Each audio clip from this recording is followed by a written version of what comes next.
Greetings, my fellow Fright Fiends, and thanks for dropping by the Horror Zone. I hope everyone's doing well. Now that we're past the heat wave here in California, I decided that it was time to do some more Horror Zone related content.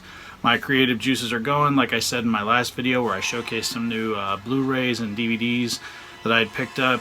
And this is a video that I've been thinking about for a while. I've kind of wanted to, I wanted to sit on it and figure out how I wanted to structure it. But I think this would be a lot of fun, and it's something that I don't know if a lot of people have done in terms of a ranking video. I usually don't like to do ranking videos, but I've come up with this one, which I think is interesting. And it's also related to one of my favorite films of all time. Now, in the last video, I showcased a bunch of Blu-rays, DVDs, and even a new VHS, or not a new VHS, but a VHS of Salem's Lot, my favorite movie of all time, that I just recently acquired. And I forgot to show this UK release of Salem's Lot on DVD that I picked up. I got this beginning of August, or the very end of July. But I pre-ordered it like at the beginning of, like end of June. It took a month to get to me. I don't know why, but I haven't done a Salem's Lot specific video in a while. And I started thinking about a cool one that I could do, and that would be ranking all of the vampires. All of the different vampires of the townsfolk, and of course the master himself, Barlow, in this film. Because it's still my opinion, but I think that the vampires in this film are the most terrifying that have ever been captured on film. I also think that Barlow is the scariest vampire ever created, even though he is a play on Max Schreck's Nosferatu. But just everything about this film, and I think it's all the elements coming together. It's the direction, it's the acting, it's the effects, it's the music, it's the atmosphere. Everything just works for me in this film. So that's why, for me, it's the earliest memory I have of being absolutely terrified. And it's also, I think, it holds up for me, even after all these years. I know a lot of people think it's a slow burn film, and it is, but for me it works because it establishes all these characters so you care about them. So when the things that go down, and the effects of Straker and Barlow descending upon this quiet New England town of Salem's Lot, what happens, you care about these characters. So that's why I think it holds up so well for me. Now, if you include Barlow, there's 7 vampires in this film. Of course, they are the townsfolk of Salem's Lot that fall victim to him and Straker. And I'm just going to rank them based on their impact, the way that they impacted me as a kid, because they still hold up and impact me the same way when I watch the film today. So number 7 for me is going to be Ned Tabbit, of course played by the late great Barney McFadden. I didn't see him in a lot of films, but I did see him on a few television shows. He did a guest spot going back a ways here on 90210. I remember seeing him and going, that's Ned Tabbit. So yeah, he passed away really early in life. I think he had a heart attack. But his depiction as a vampire is more mentioned and briefly seen. You don't really see him in his full glory. Of course, you see the infamous attack in the cell when he's in jail by Barlow. He's bitten and turned by the master himself. Then you hear about him. The deputy tells Ben Mears that he had a dream about Ned coming to see him that night, or the previous night. And then you see him in the root cellar behind Mark when the vampires are coming towards Ben and Mark as Barlow is being killed. You see him briefly reaching out to Mark. I remember that was always like a really cool touch that I thought he added. And he was very creepy looking, but it's the only time you really get to see him. And I wish they could have shown him a little bit more in the film, because I think the makeup, just from the small, again, it was in the dark root cellar, you didn't get to see it as well as it could have been if it was in the light or, in a fuller scene. But yeah, just from that little bit, though, I think he's still terrifying in the film. Number 6 for me is going to be Susan Norton, of course, played by the lovely Bonnie Bedelia. This one for me is more heartbreaking than scary, but seeing her laying down on the bed and Ben coming over to her and realizing that she has turned when she opens her eyes, it's a sad scene. That scene always breaks my heart because I had a crush on Bonnie Bedelia. In fact, as a little boy, my dad's wife, my dad's been married a few times, but his third wife, Janie, I always thought looked like Bonnie Bedelia and looked like Susan. So as a kid, I had a little crush on her, And the actress Bonnie Bedelia I've loved in so many things, from Die Hard and Needful Things to Presumed Innocent. She's been in some fantastic, Heart Like a Wheel. She's a terrific actress. And I think she's terrific in the film as Susan. And the scene where she reveals that she has been turned and Ben must make the hard decision to kill her. That's still like one of the saddest scenes in the entire film. Number 5 for me is going to go to Marjorie Glick, played by Clarissa Kay, who was actually married to James Mason. Her scene in the morgue, just when you hear her say, "Danny, where are you, Danny darling?" That whole thing creeps me out. And I think just in terms of hideousness, she is terrifyingly ugly as the vampire. I think the actress outside of this role was actually very beautiful, but they really made her look bad in this film. And she's terrifying when she sits up in the morgue and comes after Ben and Dr. Bill Norton in the morgue. I love that scene, and I think the actress did a fantastic job of making it creepy, sad, and, you know, just this intense moment when she sees Ben and opens her mouth and you see her fangs and everything. Terrific performance. Number 4 for me is going to be Danny Glick, played by Brad Savage.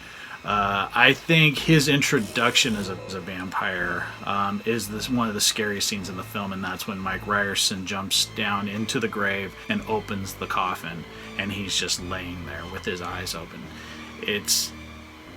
Then, you know, Mike is distracted by the thunder outside, and then Danny sits up. It's the most terrifying jump scare, one of the most terrifying jump scares ever captured on film. And I remember my grandmother telling me that scene made her jump out of her seat, because it's so quick, because Mike just looks and then Danny is right there, and it's absolutely terrifying and still gets me to this day. When he's at Mark's window, that scene is scary because of the music. Harry Suckman's score is so amazing, and but for some reason the impact of it's still like so impactful, but it's more sad. Again, it goes back to kind of the melancholy aspect of Mark realizing that his buddy, his best friend, is a vampire now, and making the decision to not be enticed by him and to drive him back with the crucifix. I think that's such a great scene. I think Lance Kerwin did a fantastic job in that film. It's one of my favorite scenes of his in the film. But yeah, it's more sad than scary at that point. But that scene in the grave with Mike Ryerson, ooh, it's just so terrifying. Number 3 for me is going to be Ralphie Glick, played by Ron Scribner. My buddy Ron Scribner, awesome guy, who I had the honor of meeting last year. What an amazing person. Yeah, for some reason, Ralphie still scares me a lot more than Danny, and I think it's because Ralphie doesn't say anything. He's just there, and just the way he kind of floats out of the mist to get Danny, I still think it evokes so much fear. I was 5 when this movie came out, but I remember it was the first time as a little boy that I realized that children could be monsters, and that's what scared me the most, and it still scares me. Just his face and the smile he has on his face as he's just kind of floating there and scratching at the window. I think it's so effective, and the fact that you get to see him a couple times really drives it home how much impact that had. Because he visits Danny not only in his bedroom at night, but then when Danny's in the hospital, he visits him there again. And both times, Ron Scribner did a fantastic job, and the tension, the music again, and the atmosphere in that scene just are so amazing. And the fact that it was shot in reverse, that it was showcased in reverse. They actually started with Ron in the room and then pulled him back out because he was on like a dolly crane, if I remember correctly. But just, it's amazing. That scene still, both scenes with Ralphie Glick are just still terrifying. Number 2 for me is going to be Mike Ryerson, played by the late great Jeffrey Lewis, who I am saddened still. Mike Ryerson, played by the late great Jeffrey Lewis, who I am saddened still to this day that he is gone. He's been gone 5 years. And there was a time I had an opportunity to meet him. He was at a convention, and I never got around to it, thinking I would have an opportunity again to meet him. And I'm kicking myself. I wish I could go back in time and make myself, and remind myself to go over and see him, because it was a once in a lifetime, and I missed that opportunity. But I was a huge fan of Geoffrey Lewis just from everything I've seen him in. You know, Every Which Way But Loose, Fletch Lives, Night of the Comet, Devil's Rejects. A fantastic actor that we lost 5 years ago to a heart attack. And I absolutely loved him. And Mike Ryerson, even though he's my second favorite vampire, he's my favorite character in the film. I absolutely love the character of Mike. He brings so much emotion and so much heartbreak to this lonely character who's just got his dog Faithful, and you know, he's the caretaker in the cemetery, and you can just feel that loneliness. And then when his dog is killed, the sadness, and then when he's bitten by Danny Glick, you just see Geoffrey Lewis is just a fantastic performer. But that scene in Jason Burke's house when he's in the rocking chair, motherfucker, that thing scared the fuck out of me as a kid, and it still is one of the most impactful horror movie scenes ever captured on film. And a lot of it just had to do with the way that Geoffrey Lewis shifted his body. Like, he made it look like he was floating. He wasn't on wires or anything. It's just the way he stood up out of the rocking chair and kind of just hovered a little bit. It was just something so amazing and so scary. And just the fact that he keeps saying, look at me, teacher. He talks, and very different from the way the character talked through the entire film. He changed his voice, and I think that also added to that level of terror. And I still think it's just, you hear that rocking, and even before Jason Burke opens the door to the bedroom, you're like just on the edge of your seat. It's so well done. The tension is built so well, and Geoffrey Lewis just does a fantastic job. I miss that actor so much, and yeah, he was amazing. And still, just the performance still gets me every time I watch this. And number one, you cannot do any better than the master himself, the late great Reggie Nalder, who played Barlow. Kurt Barlow, in my opinion, is the scariest vampire ever captured on film. Reggie Nalder did a fantastic job. I've read that, you know, he did this movie for money, that he had a hard time with the makeup and the contact lenses and just everything that, you know, he had to wear to play this character, to bring this character to life. I know he died a long time ago. I think he had cancer, bone cancer, if I'm not mistaken. I've seen him in a few other films. I know he was in The Man Who Knew Too Much, was an Alfred Hitchcock film. I've seen him in a couple of other things, but his performance as Barlow has been burned into my into my brain for the rest of my life. I love this character so much, and he is terrifying. Every little scene that he's in is perfect. I love the way he's peppered through the second half of the miniseries. If you break them up, you know, the first half is kind of talking about Barlow, and part two, he's in the full thing and you see him. I know there was supposed to have been other scenes that he was in, because I remember reading something that Reggie Nalder was disappointed that some of his scenes were cut, and I always want to know what those scenes were.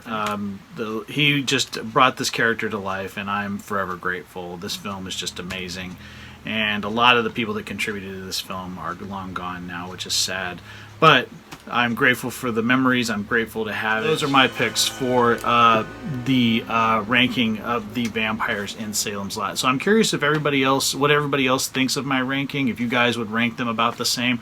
Let me know in the comments section below. Would love to hear from everyone.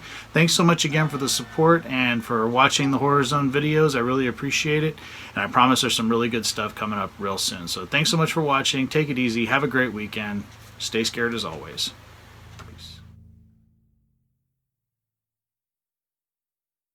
I want to thank everyone for taking this time to drop by the Horror Zone. It really means a lot to me that people are supporting what I do here. If you like this video, please hit the subscribe button down below. I upload videos at least once or twice a week. It would really mean a lot if people would spread the word about this channel. This is a passion of mine. I love the horror genre, and I'm really happy to share my love of it with all of you. So thanks so much again for checking it out, and I'll talk to you guys later. Take it easy. Peace.